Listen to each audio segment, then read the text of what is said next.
All right. Okay. So, hi, everybody. Let me just, okay. So, yeah, what I'm talking about here today is a bit about yoga, okay, specifically Patanjali's Yoga Sutras. Now, where we ended last was we went through some of the key ideas that get developed here between the Rig Veda. Let me just stop share for a sec.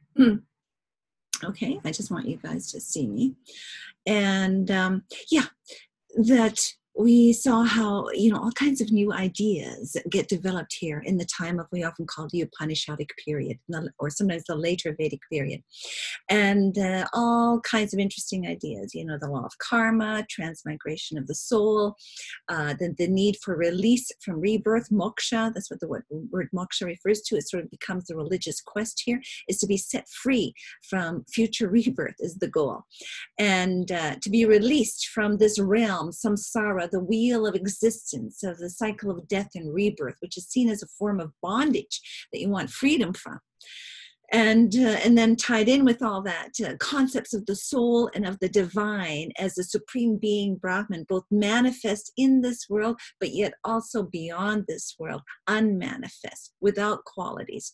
And that this world of Brahman manifest is the world of illusion, Maya, the realm of appearances, where things look a certain way, but aren't actually a certain way. Things aren't as they appear. And so we're always being fooled by our perception. We're always drawing the wrong conclusion from our experience here. And the wrong conclusion we're always coming up with is that reality consists of separate and distinct different substances, different things, fundamentally different in nature, in essence. And the teaching here is that in essence, everything is a manifestation of the one supreme being, the source of all that is, which is Brahman, so that there's a basis of unity and interconnectedness within all of life, within all beings, right? Everything is interconnected because we're all just manifestations of the one source. Okay. And so the goal becomes realizing then who you really are, that you're not this external embodiment of this physical body, this emotional makeup, and this mind that believes and thinks and has been largely indoctrinated in all kinds of things. And we have our sense of identity here as Linda Christensen in this embodiment, and thinking that's all there is to me and that this is my true self. When in fact, no, this is just a temporary vehicle, a temporary embodiment. This is not my true self. It's only a temporary self. My true self is something deeper within, which we call soul, Atman, which is in fact pure consciousness. That is none other the essence of the supreme that is latent, present within me, which is actually the source of me. That within me, which is eternal, was never born and never dies, is eternal, but is just embodied in this form, of which I'm generally not aware of. And so the goal becomes here to become aware of my true self, to realize there is this thing within that we call soul, and that is distinct from this body, emotional makeup, personality, and mental activity of what we think of as the mind, a certain type of consciousness, a certain level of consciousness. And so I could always go on things. I don't want to repeat everything from last class. I'm summing up. But the key thing is that we need to realize that what we think here is consciousness, that's just an outer level of consciousness. It's a level and form of consciousness that's dominated by physical input, like, oh, I'm hungry. Oh, I'm tired. Oh, I don't know. I'm hot. I'm cold. I'm whatever, right? And then it's dominated as well, this consciousness, by desires that I want this, I don't want that. Oh, she bugs me, I can't stand her, and yada yada yada. The whole drama here on planet Earth, okay, of our emotional likes and dislikes and desires and frustrations and all this emotionality. And then there's, of course, the mind just busy. Like, geez, I wonder if this is going to happen. I wonder if that's going to happen. I wonder if I should do this. I don't know if I should do that. I can't decide what I should do. I want this kind of a car or that kind of a car. We got all these doubts and fears and worries and chatter, chatter that ends up repeating in a never-ending loop. And so we're trapped in that level of consciousness that's just dominated by physical, emotional, and mental input. And we think, and we just blindly follow this, blindly, unconsciously allow this to dominate and dictate our sense of self. And yet, this is the whole thing. It's just like, I just have to laugh, it's really quite funny. And we need to just undo that, right? Go beyond that.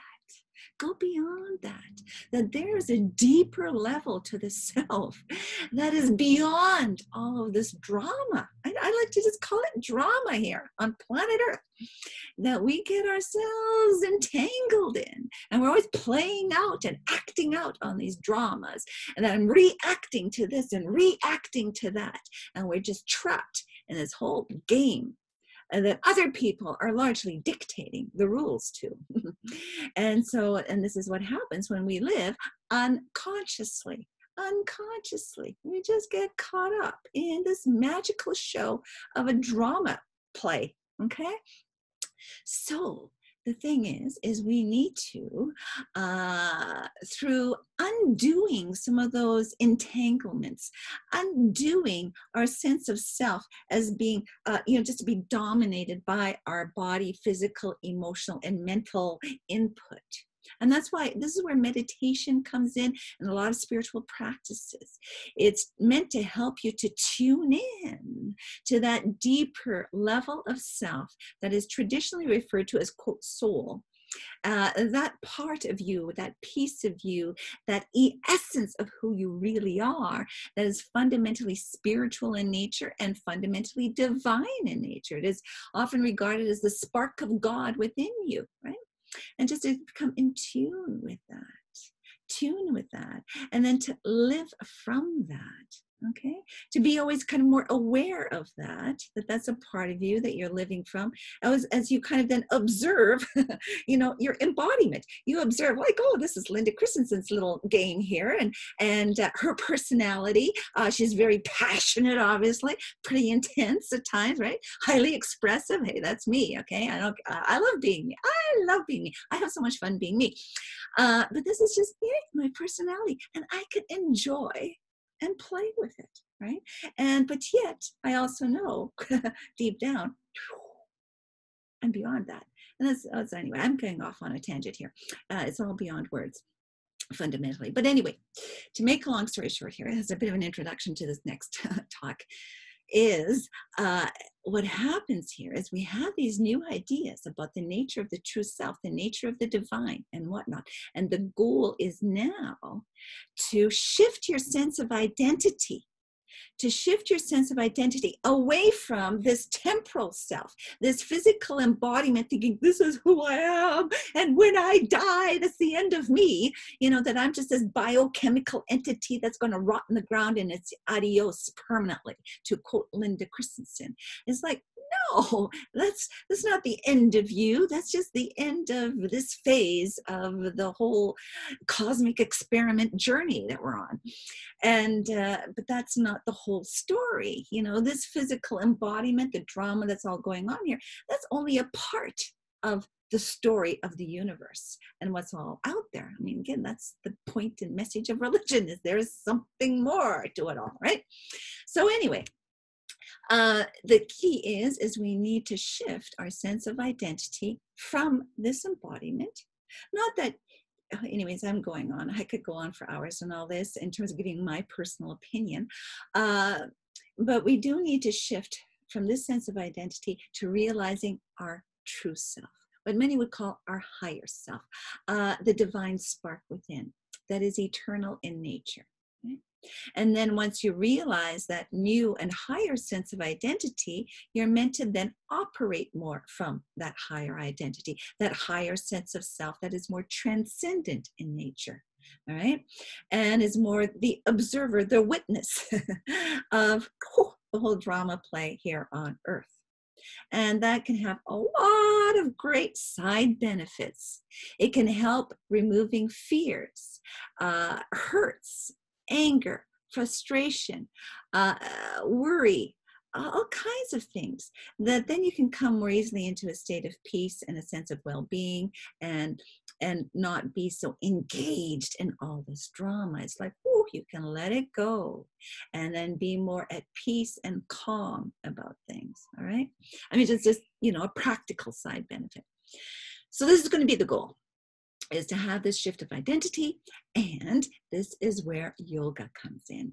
And so what seems to have happened here, as I had intimated in past talks, is that those renegade priests that went out into the forest to explore these new ideas and try to understand what is this power we're tapping into when we're doing these rituals, that we can actually shift reality, this magical power, what is it we're doing? And they're trying to understand that.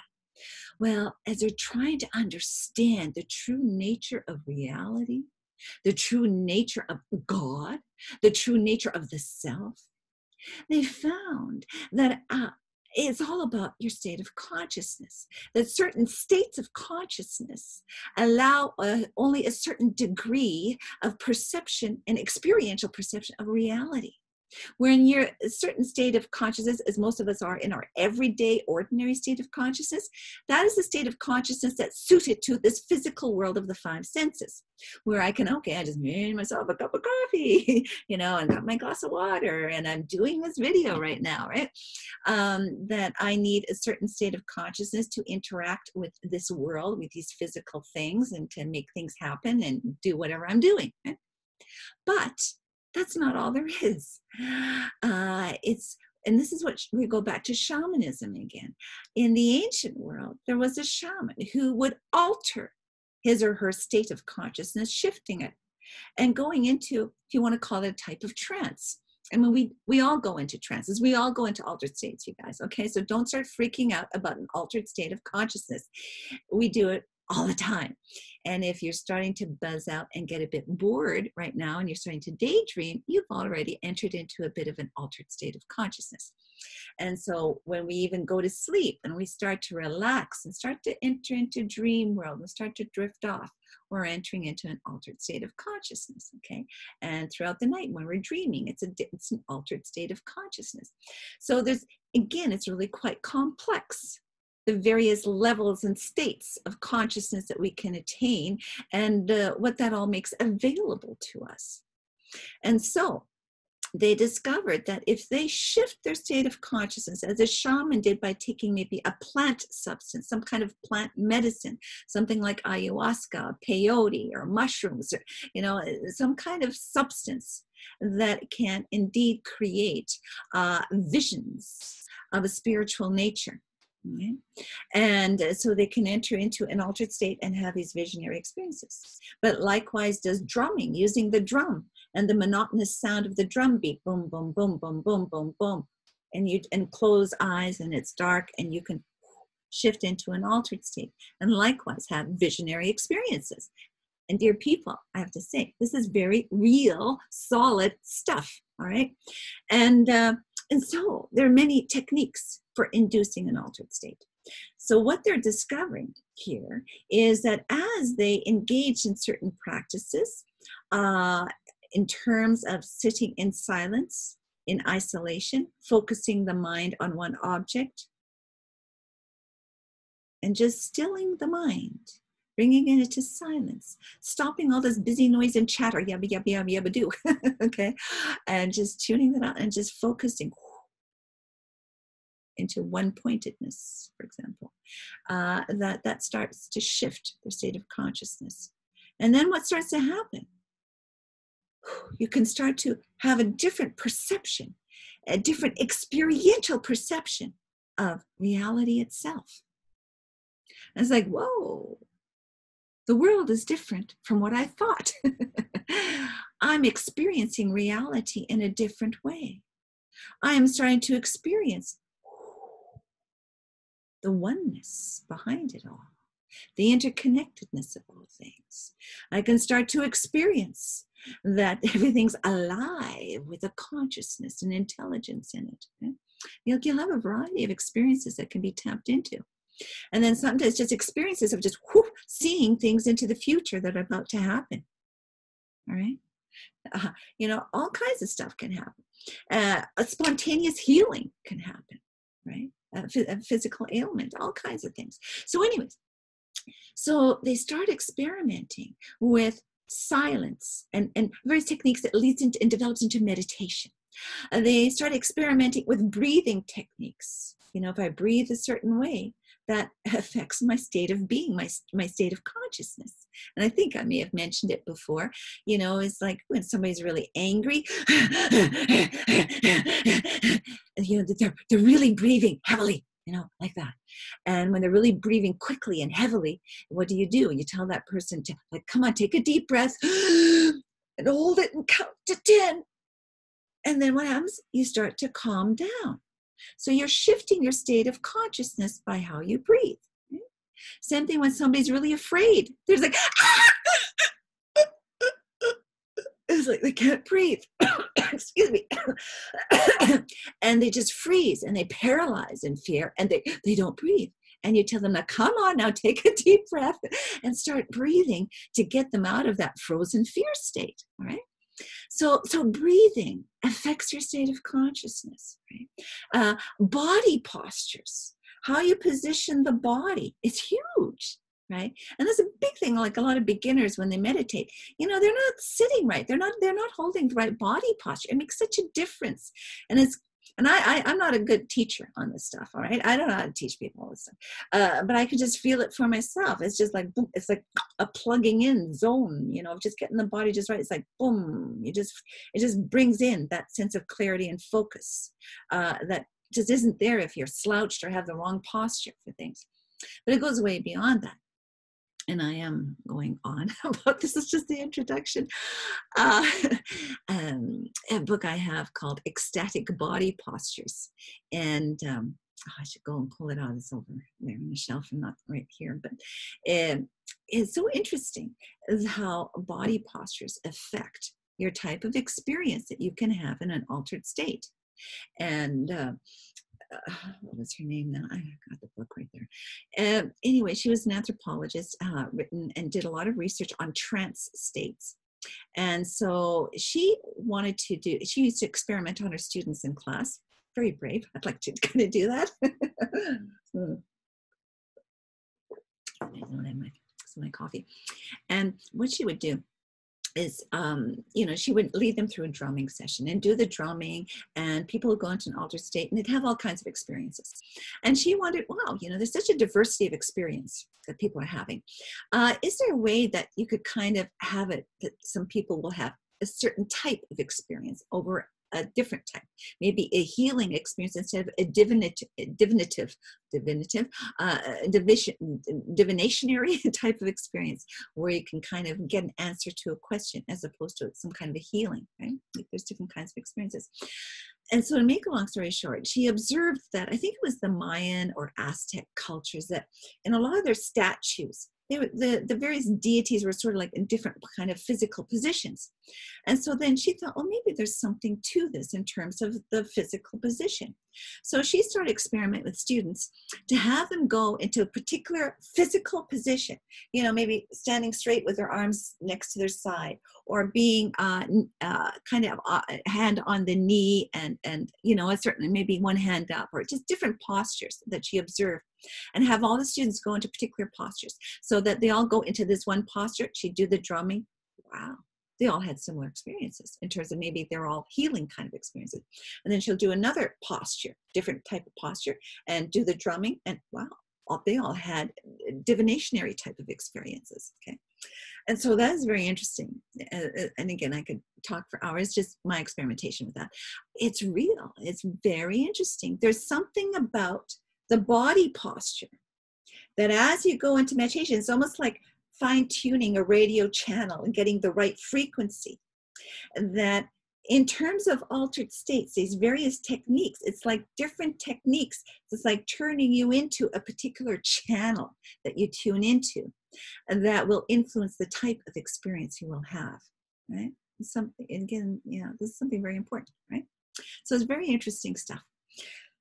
So what happens here these renegade priests doing these experiments, exploring these ideas and experimenting with various techniques, they will all evolve and develop.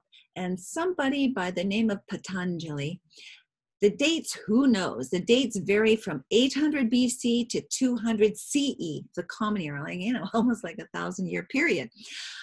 We don't know for sure when he lived, but there is a collection or a kind of a book that's associated with him called the Yoga Sutras. Okay, it's a particular text. And what Patanjali does is he gathers the various techniques and methods that people were working with and experimenting, playing with and using. And he tried to put it all together into a system. And this system is sort of ideally meant to be somewhat progressive, but yet people will kind of zero in maybe on certain aspects of the system. And they're often called the 8 stages or 8 limbs, like the limbs of a tree. Okay, and it's like yoga is a tree, and these are the 8 limbs, branches of yoga. And that is what I want to go through here. Okay, so hopefully this isn't too long, but now hopefully this all made sense as an introduction. And I know they're very long because I could talk forever. So where am I here? Here we are. I'm going to share this screen now. Okay, so this is a bit of an overview of Patanjali's Yoga Sutras, and and these are the 8 limbs, right?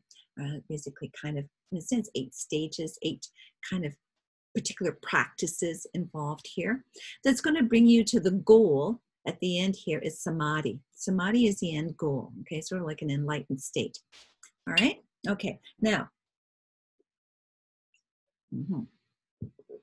I have here the Sanskrit terms, and I don't expect you to memorize the Sanskrit terms. I want you to get the concepts associated with them, because this will fit in with what I talked about previously in terms of shifting your sense of identity, because this is what this process here, what yoga is meant to do, is shift your sense of identity.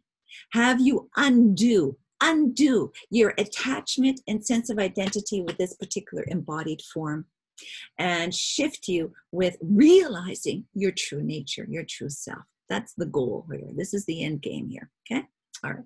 So the first stage, and so it's Yama is the first one, and then goes down to pranayama, okay, that's the 4, and then number 5 is pratyahara, okay, then it goes down to 8, okay. So the first stage, Yama, is where it's held, you are to abstain from various vices. You are to engage in not harming any living being. So you're to abstain from harming any living being. You're abstain from harming any living being. That's often referred to as ahimsa, ahimsa. It's a very important concept in Indian culture, ahimsa. To not harm any living being in thought, word, or deed. Okay? So not just like, oh, we'll kill you, but even in terms of what you think and what you say, all right? You're not to harm any living being. Also with Yama, you are not to steal. You're not to steal from others. Instead, you should be generous. You share and give to others. Okay? Thirdly, you are not to lie and not engage in any kind of falsehood. Instead, you're committed to speaking the truth. Fourthly, you are not to be lustful, sexually lustful after women, sex, what have you. Instead, you engage in sexual celibacy to be pure. So on the yogic path here, if somebody took this on, they'd be celibate. Okay, they'd make that kind of commitment. And then, of course, you're not to be greedy and seeking possessions for yourself. Instead, you renounce all personal possessions. Okay, you renounce them all. And that's what's all involved with Yama. Okay? And so you can see here, what is human nature about? Well, it's about looking after number 1. I want to make sure I've got this for myself. We tend to be greedy. And I'll be jealous over what you'll have, and I might try to steal it, or I might lie to protect myself, right? So we have those kinds of, this is where a lot of what we call evil, immoral actions, they're rooted largely in our survival instinct. They're rooted in fears of how we want to defend and protect ourselves. Okay, and look after number 1, survival of me is the bottom line, and that's sort of what directs a lot of these rather negative human qualities. Okay. So the next one, second limb of yoga, is niyama. And this refers to discipline, various disciplines to cultivate particular virtues. So first we want to abstain from certain vices, and now we want to nurture various virtues. And these are the virtue of the purity of body and mind. And so here is where, you'd have a clean diet, say ideally a vegan diet, or well, definitely vegetarian, because it's bad karma eating meat. Generally, the killing of animals is sort of the idea here. And excuse me. And this can also be what we'll find here in the history of yoga and Hindu tradition. Things can get taken to the extreme. So with purifying the body, it can mean, deep cleansing rituals. And I remember, reading, there would be those, and I don't know how this is possible, but they take this to the extreme of swallowing this cloth-like rope thing and have it go through their whole system and pull it out, like literally cleanse the body. I don't know if that's possible, but I read that that's somewhat some people do. Who knows? But you'll find these sort of more extreme practices develop here time and again. But to purify the body, purify the mind in terms of your thoughts and what you all think. Okay. Then be content with whatever situation is, so you have no desires, to always be satisfied no matter what. And tied in with that then is the development of asceticism, austerities, to become indifferent to pain or pleasure. So this is where, again, things can be taken to the extreme of making vows of, holding your arm up nonstop for 5 years as a form of discipline, that you're going to be indifferent to pain or pleasure. And you make the vow, I'm not going to put my hand down for this long. Or make a vow, I'm not going to sleep for a year. Lay down and sleep. So you would just be, there'd be a swing that you'd just be kind of leaning on, and that's how you kind of would just doze off leaning on the swing, but you would try to almost keep up awake all the time. You never lay down. That would be kind of a discipline to become indifferent to pain, pleasure, comfort, content in whatever situation. And then here again, it gets to the even more extreme of literally, piercing the body, with nails, pierced through the cheek, through the tongue, spears going through the body, and laying on a bed of nails, all these sorts of extreme things that can be taken on as a practice, as a way of discipline here in this category. And you'll see this right in the history of India. Now, of course, these are pretty extreme, and there are those who just zero in on this and take it to the extreme, all right? And you'll see a lot of evidence of this. And it's interesting, I saw a video once of how some scientists had studied some of these people doing these sorts of things. And they found that they're able to shut down a part of the brain so that there's no sensation of pain as they do these things. And then you'll have it's almost like with hypnosis and mesmerism, where under hypnosis you can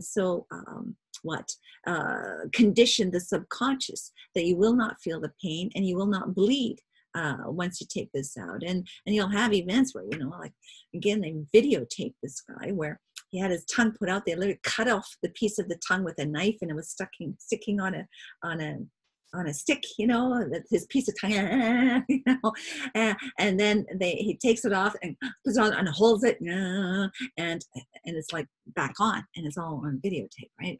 With scientists doing this, and it's not just some flake thing. These are scientists actually studying this. It's some pretty amazing, miraculous things that happen here. But we do know, again, I always go on tangents here, but through the history of humanity and all that's going on, miracles happen, folks, what we call a miracle.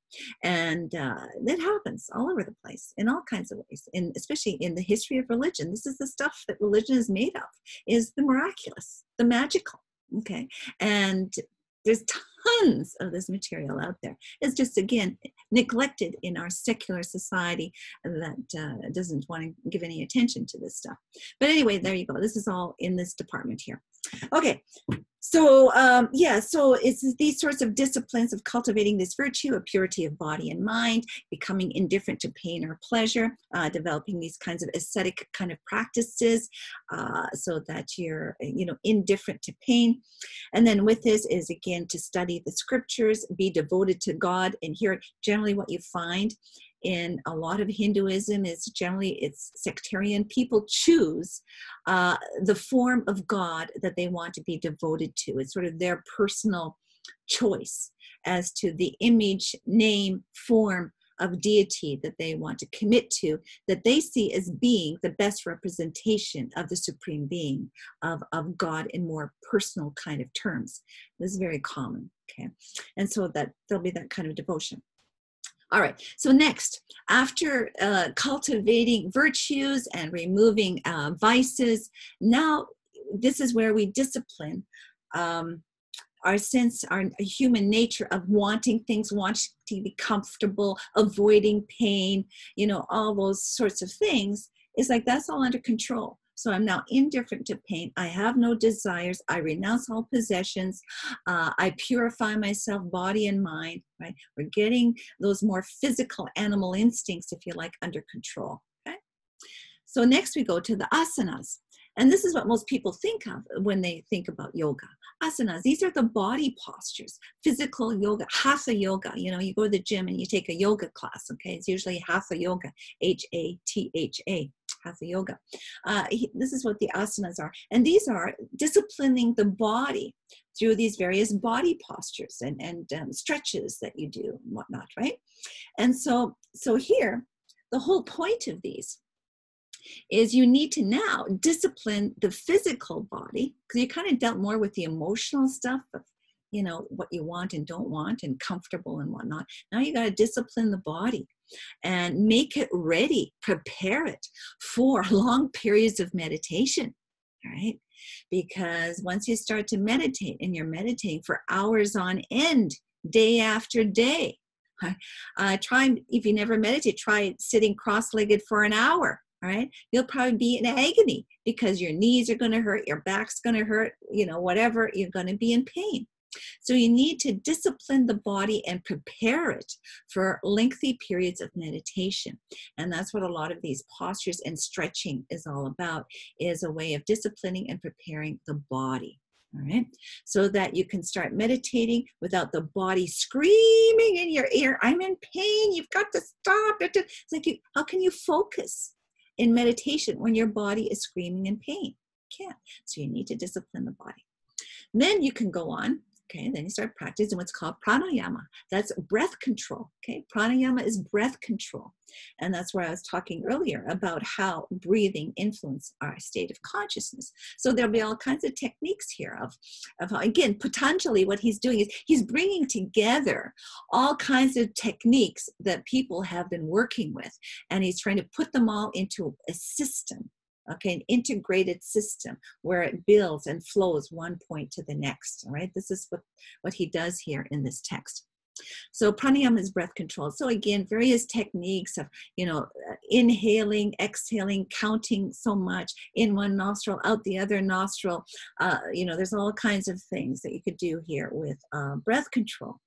And here is where you'll get stories where yogis are so able to control their body and their breathing, and with that control the whole metabolic state in the body, that you have stories of they're being buried for 2 weeks, you know, put underground, covered with dirt, as though they're dead. And then they can get them out 2 weeks later and they're alive, because they're so able to reduce their whole metabolic, it's almost like they're going into hibernation. They can so reduce the metabolic rate and so control their breathing. It's so slow, so slow. It's almost like they're not breathing. It's just so little that they breathe. They're kind of down to the most minimum, and yet can still sustain themselves and staying alive, all right, but at a very low metabolic rate. Right? You know, so that's sort of the ideal goal, is being able to do that. Again, that's where you have, again, total control of the body, total discipline of the body and control. Okay, so then we go next to pratyahara. Pratyahara is sensory withdrawal. Okay, sensory withdrawal. Okay, you withdraw your senses from sensory input. Okay, so here it's where, and this is, you know, where you get into different types of meditation, but the focus here is, say you are and you'll start focusing on meditating on, say, a candle. And as you're meditating on that candle, what happens is the siren goes, fire truck comes by, the siren goes, it distracts you because you hear the siren going on and it pulls you out of your focused meditation. Or, you're sitting there meditating and somebody walks by with some freshly baked muffins and you smell them and it's like, oh, that smells so good. It makes you hungry. Again, you're pulled out of your meditation. You're distracted. So you need to develop the discipline of sensory withdrawal. It's like you can just tune out sensory input. You will not hear the fire truck. You will not smell those muffins. Okay, you can just kind of block out that sensory input so that when you start meditating, you can stay focused. And things can happen around you, but it won't pull you out of that meditation. Okay, that's the goal here, pratyahara, to practice sensory withdrawal. Okay, all right. So then we go to dharana. And dharana is literally means concentration. Most people would think this is actually meditation, but it's not. What most people are doing in what they call meditation is that they're just trying to meditate. They're not actually meditating yet. They're just trying to meditate. They're just concentrating. And so dharana, in terms of concentration, is this, where this is when you get the candle out and you focus on the candle and think, okay, I'm just going to think about the candle. I'm just going to focus on the candle. Have my mind become one with the candle. Not think about anything else, not get distracted about this or that, but just zero in and focus on the candle and have my mind shut up. Have my mind be still and just focus on the candle. Okay? So what happens? You're concentrating on that candle. And then as you look at that candle, you're thinking, what happens then? Oh, associations. You'll start going on a road trip of all your past experiences associated with fire or a candle. So you look at that candle and think, oh, wow. That so makes me think of that beautiful candlelight dinner I had with John. It was such a lovely evening. I just don't get it. I so liked him, but he never called me back, the jerk. What on earth is wrong with him? Like, that was just such an awesome date. Oh, man, the guy's such a schmuck. Why didn't he call me back? And you go on about, this candlelight dinner you had with John, right? Oh, yeah, I'm meditating. Okay, bring your mind back to focus. Okay, oh, yeah, meditate. Focus on the candle. Get the mind to shut. Just candle, candle, candle. And then after a little while, your mind starts to drift again. And then you think, oh, that fireplace up at Whistler, when I went skiing with Joe, it was such a great weekend. We went skiing and we were, oh, what a good time we had in front of that fireplace. And you're just thinking that, oh, yeah. Oh, yeah, I meditate. I got to get back to meditation. And so this is what happens. Dharana is when you're concentrating, you're trying to meditate. It's like your mind, they call it, Buddhism, the monkey mind. It's just always wanting to take you on a trip around the universe through associations of that this happened. And then therefore that makes you think of this, that makes you think of that. And then what happens? You start to observe the repetition in your mind is like a cycle that, oh, all men are jerks. They never call me back for that date or whatever it is, and your mind just repeats the cycle. Oh, a little mental pattern operating here. You need to observe that, okay? But this is what happens. And we're always kind of led astray, and we got to focus again, concentrate, bring yourself back to just meditate on that candle, okay? That's dharana, concentration. Well, then, when you finally have done that enough, right? And finally your mind and all this whole game, all this busyness starts shutting down, all right? And the mind starts calming, quieting, and stilling, okay? Becoming more still. Stilling, that's not a verb. Then you come into the next stage, which is dhyana, which is meditation. So when you're actually meditating is when you're focused on that candle. All you see is the candle. All you think is the candle. Your mind is still. Your mind is calm. It is quiet. There's no other thought, nothing else happening but that candle. Okay? Now you're meditating. And then the key thing is this. Even though you're now meditating and all you think of and all you see and all there is that candle, there's still a sense There's an awareness of yourself as subject, as separate and distinct from that candle as an object. Okay. There's still an awareness of a subject-object distinction. Right? And so then you're just in meditation, jhana. Then, when you enter into the last and final stage, samadhi, that's when it shifts. Okay. What happens at samadhi is where, let me just kind of stop share here. Okay. Is this going to happen? Stop share. Is it happening? Oh, yay. Come on. Stop share. Oh, okay. There we go. Okay. Let me listen. What happens here, okay, in samadhi is that I as a subject and the candle there as object, that distinction, that separation, that basic awareness of a me versus it, okay, that just, it's gone. Okay, it's just gone. And that all there is like there is no more me separate from the candle. There's no more me as a consciousness, as an observer from the candle there as an object. Okay. Subject, object, distinction. It's just gone. Instead, there's the experience of pure beingness. Pure beingness of just this oneness of beingness. And that oneness of beingness is pure consciousness. Pure consciousness. And that oneness of beingness and pure consciousness is pure bliss. Pure bliss. Remember that phrase, Satchitananda? Satchitananda, pure being, pure consciousness, pure bliss. That is the only adjective that we can work with here in describing the nature of the Supreme Being, Brahman. Okay, it's Satchitananda, right? And so that just, boom, this happens with that. Now, key thing here is how somebody I read put it this way. What happens is through this meditation, when you break through to samadhi, you now experience pure being, i.e. the world out there, pure being. You experience it as pure consciousness. That what we call the world out there is indeed consciousness. There is no separation of consciousness and beingness. The inner and the outer, subject and object, it's like it collapses. That just pure being is pure consciousness. And that's the realization. And experientially, it's bliss. Okay. You experience pure being as pure consciousness, and it is bliss, pure bliss. That's Satchitananda. So that is the goal. And so what does that entail? That is when the Atman within here, that pure consciousness within you, is indeed totally, fully aware of its true nature as one with Brahman.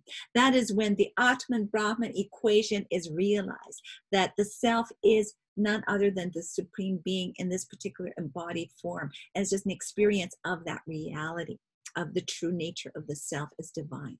Okay, that is the end goal here. And generally speaking, and here in this whole system of thought of what we get here in Hinduism, and specifically here is the way I presented the Yoga Sutras. Again, they can be presented in various ways. Every religion is extremely complex, okay? And I am kind of giving you the way I think is best to understand it, that makes sense and makes it, I think, just fits with what's really the intention here. And what I find, as I observe and have studied quite a bit, all the different religious traditions, is this is pretty much a universal goal in the history of religion, is a shifting of your sense of identity. And there's different language, different terminology that's used, okay? So that, say, for example, in the New Testament in Christianity, it is no longer I who live, but Christ in me. There's no longer I, Lindy Christian, but only Christ in me, to become like Christ, that only Christ lives in and through me. Again, you'll find a different terminology. Okay, different terminology, but I think there's a lot of unity here across traditions. Not necessarily all. There's diversity too. Okay? But I find that the way it can be taught here in Hinduism is it just lays it out so clearly. okay, in terms of what's involved here. I think it really helps us to grasp what is, in a sense, I hold a rather fundamental, universal concept, generally speaking. Okay, and that is its gift, one of the gifts of Hinduism to our understanding of spirituality in a larger collective sense. Okay, this is one of its key gifts here. And may that be passed on and shared and understood. All right, so I'm going to end for here on this one. And then the next one, I want to talk a little bit about Vedanta philosophy in terms of the 3 schools of thought, but I'm going to do that in a separate recording. Okay, all righty. Till another time very soon. Ciao. Let me know what you think.